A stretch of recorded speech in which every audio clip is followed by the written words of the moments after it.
Hoje, a gente vai conversar sobre algo que é muito mais do que só um jeito de falar. Vamos explorar a comunicação não violenta, ou CNV, que é, na verdade, uma virada de chave na forma como a gente se conecta com os outros e, claro, com a gente mesmo. É sobre como transformar conflitos em pontes de verdade. Pois é, essa pergunta aí guiou a vida inteira do Marshall Rosenberg, o cara que desenvolveu a CNV. Ele cresceu em meio aos conflitos raciais de Detroit, lá em 1943. E desde moleque ele ficava, sabe, assustado e ao mesmo tempo curioso com a violência que via. E foi essa experiência que o fez passar a vida buscando entender o que nos afasta da nossa compaixão e, o mais importante, como a gente pode voltar para ela. Ok, vamos direto ao ponto do problema. O que o Rosenberg sacou foi que o jeito que a gente aprende a se comunicar, na maioria das vezes, acaba criando muros entre as pessoas. Ele até deu um nome para isso: comunicação alienante da vida. É basicamente uma linguagem que, em vez de conectar, só gera dor, julgamento e distância. E ele apontou 4 grandes vilões nessa história. 4 armadilhas que a gente cai o tempo todo. Primeiro, os julgamentos. Sabe, aquela mania de rotular tudo de certo ou errado, bom ou mal. Depois, as comparações, que sempre fazem alguém sair perdendo. Tem também a negação de responsabilidade, o famoso não fui eu, fui obrigado a fazer isso. E por fim, as exigências, que no fundo são ameaças disfarçadas, né? Se não fizer o que eu quero, vai ter consequência. E para ficar bem claro, olha só a diferença brutal nesse exemplo. De um lado, um ataque direto. Você é isso, você é aquilo. É a receita para o desastre, né? A outra pessoa já levanta um muro.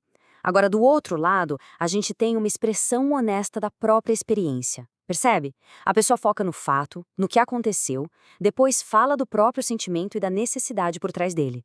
Sem ataque, sem rótulo. Beleza, já vimos o problema. E a solução? Qual é a boa? É aqui que a comunicação não violenta entra. E não é só sobre não ser grosso ou não xingar. É muito mais profundo. É sobre cultivar ativamente um jeito de falar que constrói pontes, que busca entendimento e conexão de verdade. O pulo do gato é o seguinte: o objetivo da CNV não é ganhar discussão. Não é uma técnica de manipulação para conseguir o que se quer. O grande lance é criar uma qualidade de conexão, um espaço seguro onde as necessidades de todo mundo são ouvidas e importam. Quando isso acontece, a vontade de ajudar, de doar, simplesmente floresce. E no coração de tudo isso estão 2 perguntas que parecem simples, mas que mudam tudo. A primeira: o que está vivo em nós? É um convite para olhar para dentro. O que eu estou sentindo agora? O que eu estou precisando? E a segunda: o que tornaria a vida mais maravilhosa? Isso nos direciona a buscar soluções que melhorem a vida de todo mundo envolvido. Acaba aquela coisa de eu contra você. Vira nós, juntos, olhando para o mesmo objetivo. Tá, muito bonito na teoria, né? Mas e na prática? Como é que se faz? A CNV oferece uma estrutura bem clara, um mapa com 4 componentes. É quase como um guia para a gente conseguir expressar o que está rolando aqui dentro e também para ouvir os outros com mais empatia. Vamos passar por eles. Primeiro passo: observação. É como ligar uma câmera e só descrever a cena, sem dar opinião, sem criticar. Segundo, sentimento. É botar pra fora o que você tá sentindo sem vergonha. Tô chateado, tô frustrado. Terceiro, e aqui tá o ouro, necessidade. Por que eu tô me sentindo assim? Qual necessidade minha não tá sendo atendida? De apoio? De respeito? De segurança? E por último, o quarto passo, o pedido.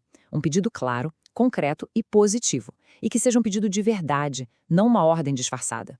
Certo, chega de teoria. Vamos ver essa coisa toda funcionando na vida real, porque é aí que o negócio fica impressionante de verdade. Se liga nessa história que o Rosenberg conta. Imagina um casal que estava em pé de guerra, pela mesma coisa, por 39 anos. Quase 4 décadas remoendo a mesma história, tudo por causa de um cheque sem fundo que a esposa passou lá no comecinho do casamento. E aí chega o Rosenberg e solta essa aposta. E o mais maluco? Deu certo. No momento em que ele os ajudou a parar de brigar sobre quem estava certo ou errado e finalmente conseguiram falar das necessidades reais por trás da briga, a necessidade dele de segurança financeira e a necessidade dela de confiança, o problema de uma vida inteira se resolveu em minutos. É impressionante. E se alguém pensa que isso só serve para briga de casal, se enganou feio. O alcance da CNV é gigante. Ela já foi usada nos cenários mais tensos que se pode imaginar, para mediar conflitos entre tribos em guerra na Nigéria, para ajudar em negociações diplomáticas, para reconciliar sérvios e croatas depois da guerra. Isso só prova que, no fundo, a linguagem das necessidades humanas é universal. Ela atravessa qualquer cultura, qualquer conflito. Então, se a gente tivesse que resumir tudo numa frase, a grande lição seria esta: conexão antes de correção. Primeiro a gente se conecta, depois a gente tenta resolver. O objetivo final não é provar um ponto, não é estar certo, é cuidar da qualidade da relação. E fica essa provocação final para a gente refletir. E se a verdadeira medida de uma vida boa não for conseguir tudo o que se quer, mas sim a profundidade e a qualidade das conexões que a gente constrói? O que mudaria no nosso dia a dia se o foco fosse sempre esse? Valeu pela companhia e até a próxima!